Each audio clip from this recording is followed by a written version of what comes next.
Hello and welcome to the Daily Mail, Monday, 26th of December, 2022, otherwise known as Boxing Day.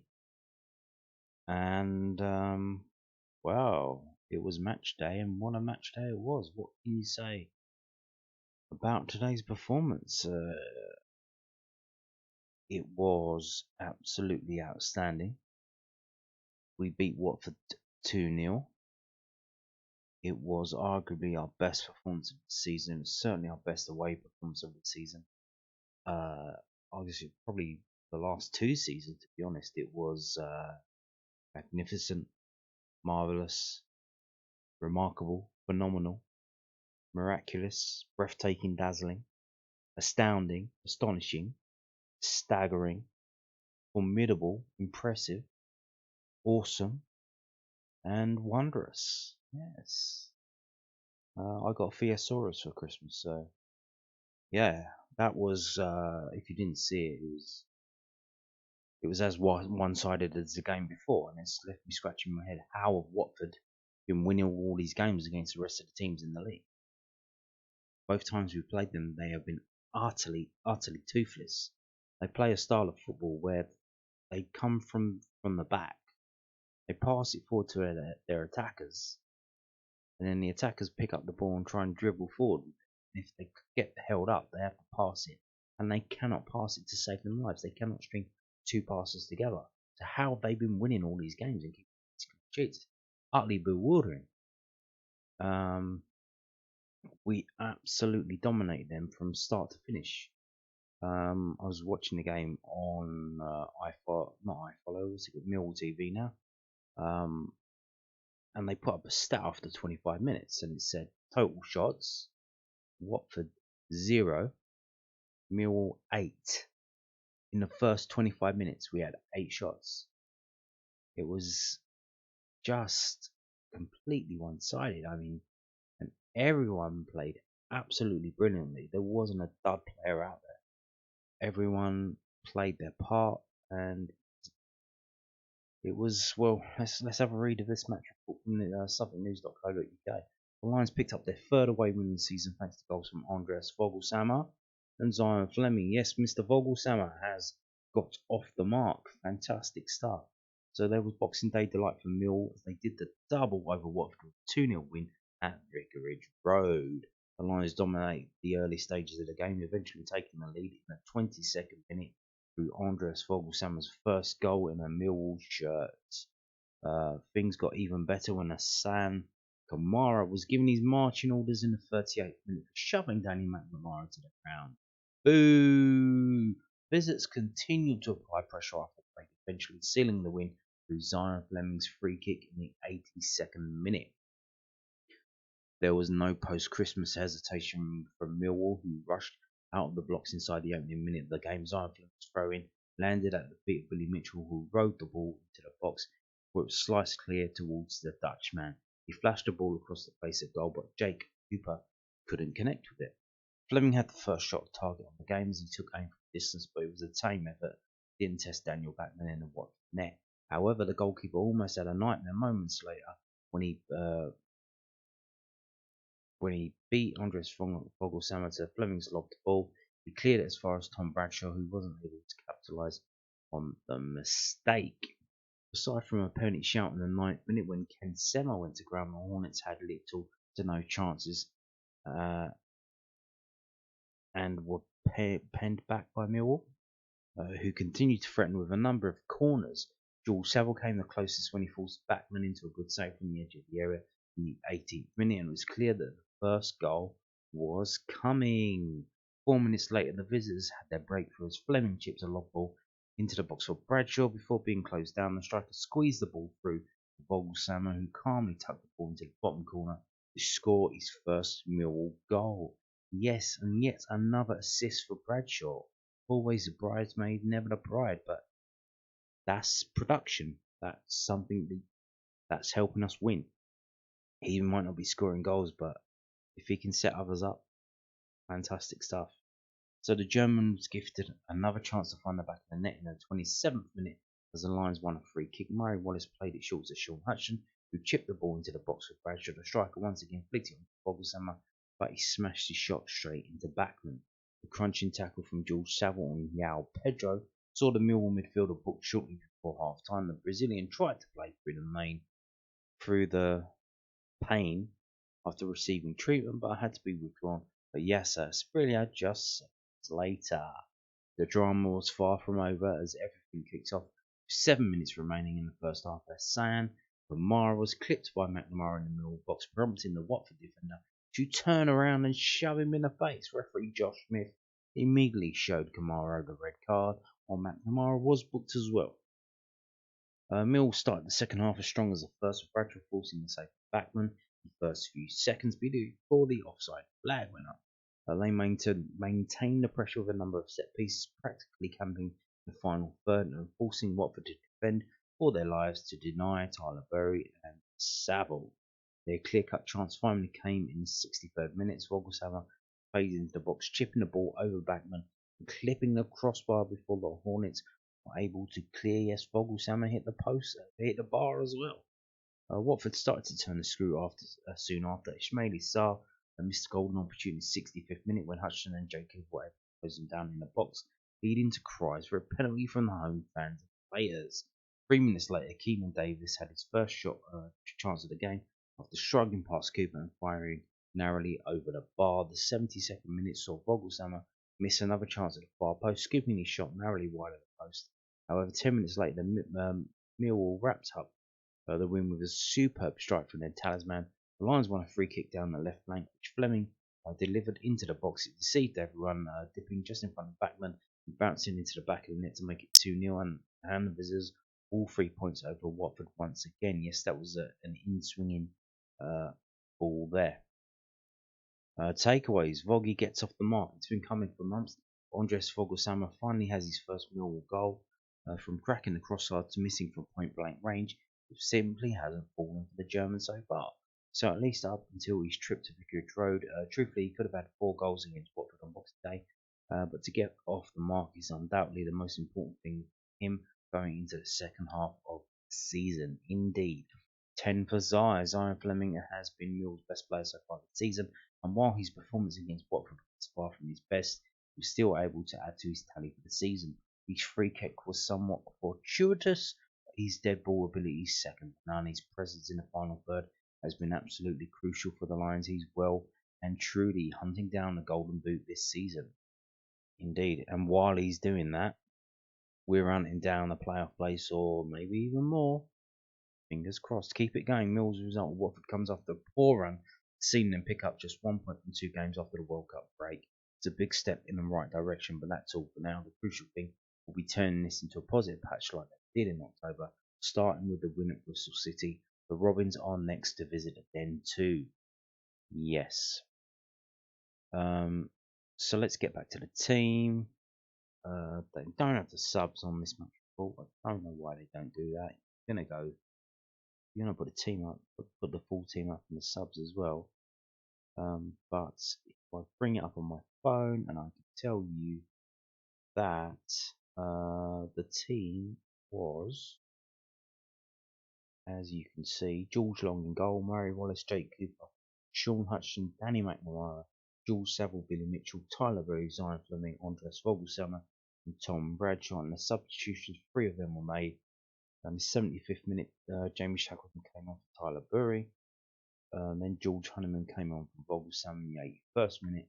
And right at the end, young man Romain Assay came on for George Saville, and it didn't look out of place at all. So good stuff there from Millwall. So let's get on to see what do you think Gary Rowett thought of that? Well, he obviously loved it. Millwall boss on an outstanding win away at Watford. The Lions moved back into the top 6 ahead of the 3 p.m. kickoffs on Boxing Day. After that game, we were 6. I was looking at the live table during the 3 o'clock kickoffs. Preston were winning against Huddersfield, and that moved us back down to 7th. But the final score in that game, Preston lost 2-1 to Huddersfield, so we were back in. And later on the night game, QPR Cardiff, that finished 0-0, so QPR didn't get in there. So we are still six. We are six in the table, and more on that later. So Gareth described his side's performance as outstanding as they beat Watford 2-0 at Vicarage Road. The Lions took the lead midway through the first half. Yes, well, we know all this. Let's get on to the quotes. There's lots to be pleased about today, Ralph said after the win. I certainly don't want to send enough to overshadow the fact that I thought we were outstanding against 11 men early on in the game as well. I thought we stepped onto them. It's a different game today. At home, we obviously went quite direct early and it worked. We didn't need to change anything really. Today, we had to mix up the performance, and there were times when we stepped up and pressed really, really aggressive. We stopped their front four, Assar, Seema, Pedro, Davis. They're as good as any four in the division. You can't give them space or opportunities to run. I was really impressed at the start of the game to come somewhere like here. We've not played that a while because our game against Luton was called off. We're always worried that you might start a little bit sluggishly. We actually looked like we had a bit of zip about us more than Watford. Excellent start. I thought we thoroughly deserved the goal. We could have scored before that and maybe even after that in the first half. Great work from Brad as he nudged the defenders just enough to give him a chance to control it. It's a lovely little touch to put Vogie in. And that's what Vogie's threatened to do. He does it every day in training. Right foot, clinical, bottom corner. I've stood here in front of you many times and I've been amazed that he hasn't scored yet. Because what you see him in training, he's deadly. I think that will do him the world of good, and the rest of the players show how much of a team player he is by their reaction when he scored. Like I said, going to the half time, I thought we were very, very good. Indeed, we were very good, Gareth. Absolutely outstanding. Brilliant. So more about Andreas Vogelsammer. Now, this is from londonnewsonline.co.uk. Andreas Vogelsammer off the mark in English football to ease the pressure of waiting for that first goal. Yes, it was beginning to be a bit of a talking point. Beginning to be something that was going on. But during today's game, so when we were going down the left, he moved in, which he needs to be in the middle, which when he's playing on the right, he can only really do that when the ball's coming down the left. So we did go down the left quite a bit because we had the threat of Tyler Burry as he started. So I think having that threat down the left meant we went down the left more. And that meant Vogelsammer could come in from the right, come into the middle, which that's how he's going to score from the middle. He's going to be striking them out from the right side. Gareth has admitted that Andreas Vogelsammer's tremendous work ethic has helped the German keep his place in the team after the Millwall forward finally broke his duck 2-0 win over Watford. Vogelsammer has been an instant hit with fans, but had failed to find a net in 18 appearances prior to Boxing Day's trip to Vicarage Road. After coming close to opening his Millwall account on numerous occasions, Vogelsammer finally found the back of the net to nudge the Lions into the lead against Watford in the 22nd minute before he was denied a second by a crossbar later in the match. And although Rowett admits that the pressure was starting to build on Vogelsammer after his long run without a goal, the former Union Berlin man's work ethic has helped him keep ahead of other candidates who have been vying for Vogelsammer's spot in the Lions' front three. Rowett explained, I think there was a little pressure starting to build, maybe to change that position if you're not scoring. Again, he's done so well for the team, he's worked so hard, putting Tyler into the team today. I felt we needed a threat on the counter. And again, George Honeyman, he's been magnificent for us, and it's been straight shootout for him and Vogie on the right hand side. I felt Tyler would give us something different like we saw Benno do in the home game. It's another one where good minutes for him were helping. There's a lot of positives today. Short and sweet. There you go.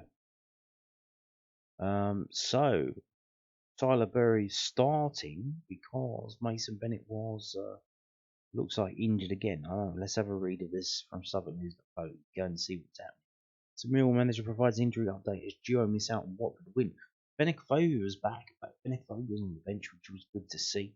But Mason Bennett and Scott Malone missed out. So what happened there? Mason Bennett and Scott Malone missed out on the Millwall's 2-0 away win at Watford through injury and illness respectively. Ooh, yeah. Neither player was included on the bench, although Benik Fogu and the 17-year-old Romain Esse were named in the squad for the trip to Vicarage Road.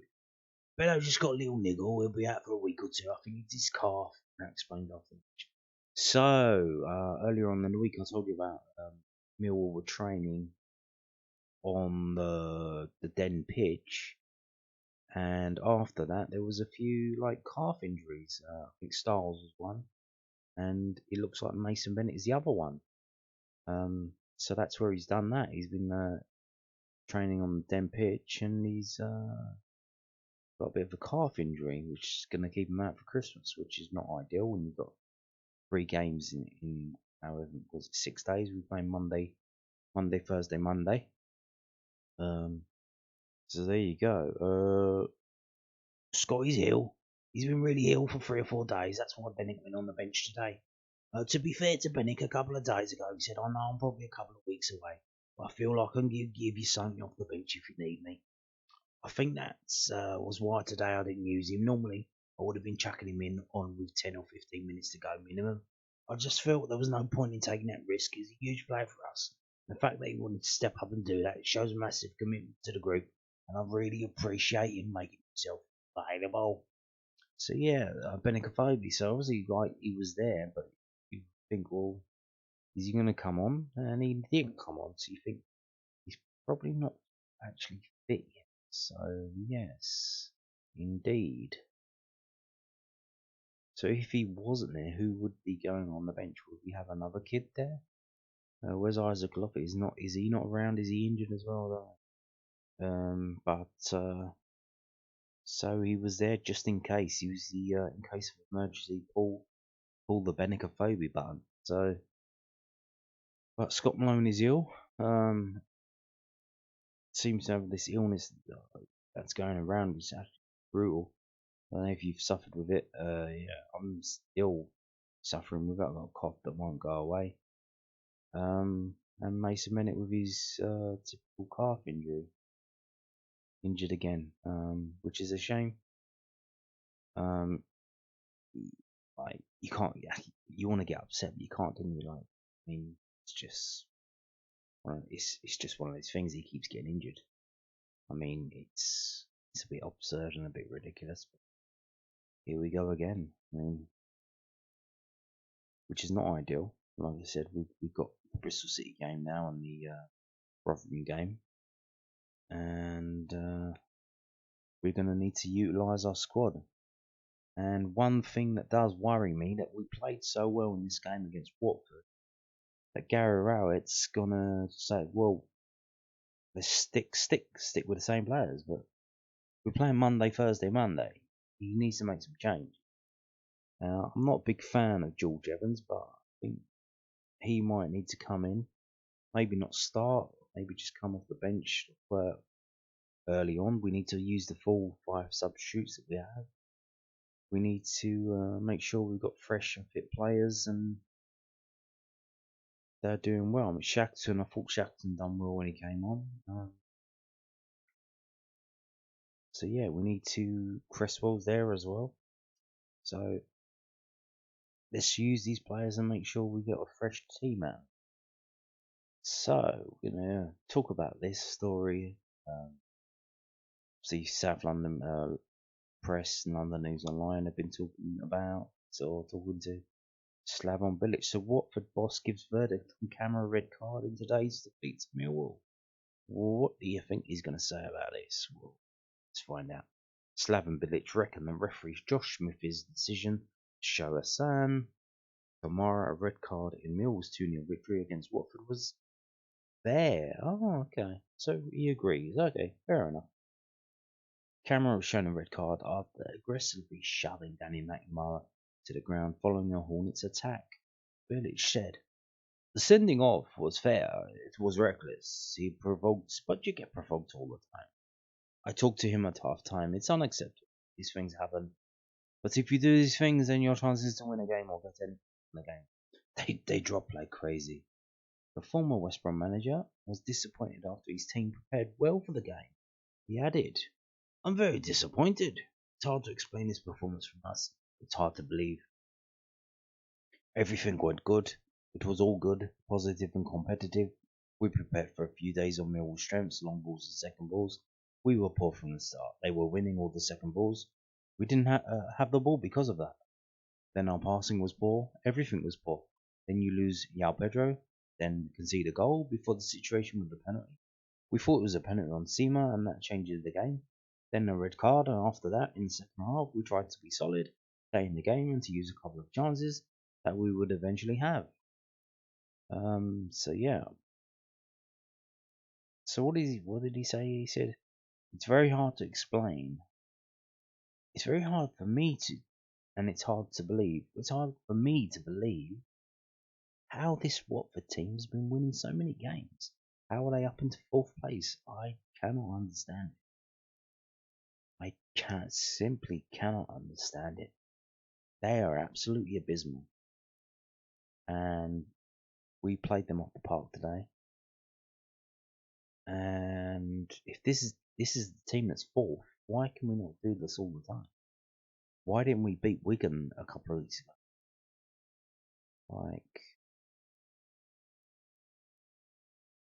Anyway, we move on after a fantastic win. So, like I said, we are now 6. We've won 10 games, drawn 5, lost 8, 29 goals, scored 26 against, plus 3 goal difference, 1 defeat in 6 games, which was the Sunderland game. So there you go, the Sunderland 3-0.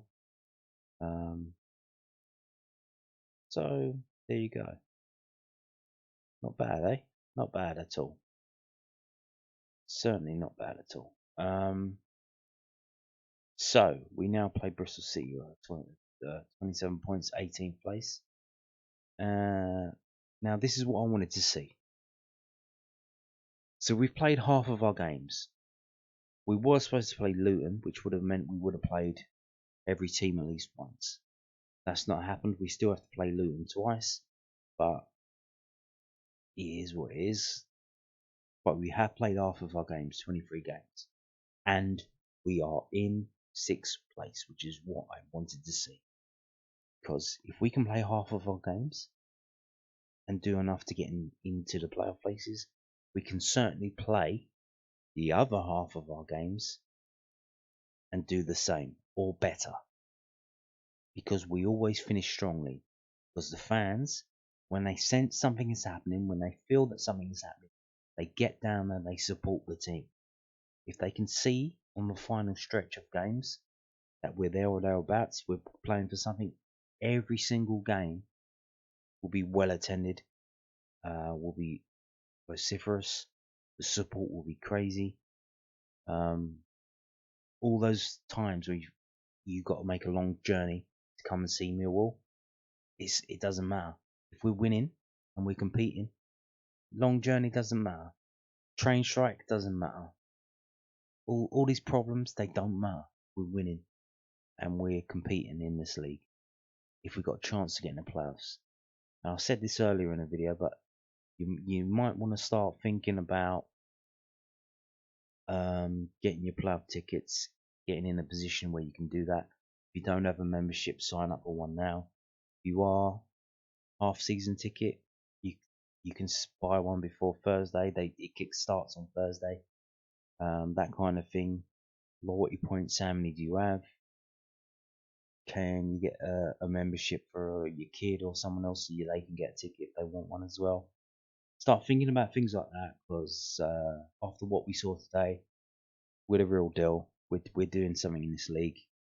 We just beat the team that's in 4th, and we absolutely annihilated them. After that second goal winning, all their fans started walking out. They knew it was over, done. So we just need to start beating the dross teams that we struggle with, like Wigan. Look, why didn't we beat them? Hull, 0-0 at home. Why didn't we beat them? We need to be turning these silly little draws into wins. We can't be drawing at home to Hull. We can't be drawing at home to Wigan. We certainly can't be drawing or losing at home against Birmingham City or Rotherham. So now, after we've won that game, which I didn't expect to win, I thought we were going to lose today, but we won 2-0. We're looking at 9 points over this Christmas period, which will be absolutely fantastic. So before we finish, I just wanted to show you something. As we scroll down, this is from whoscored.com, by the way. So as was mentioned, Zion Fleming scored today. He's now clear third in the goal scoring charts for Championship top players. He scored 10 goals which is Millwall scored 29, so he scored 34% of our goals, which is fantastic. But so let's have a look at this. At home, he's not on the home scoring charts. Away, hello. We have scored 12 away goals, and he has scored 6. He has scored half of our away goals. So in terms of like last season and earlier on this season, where our away form has been poor, Zion Fleming is the solution to that. If he can keep scoring the goals away from home, we can keep getting results, and we can really do something in this league. So I think that was it. Yep, that was it. So there you go. And on that note, thank you for watching, and goodbye.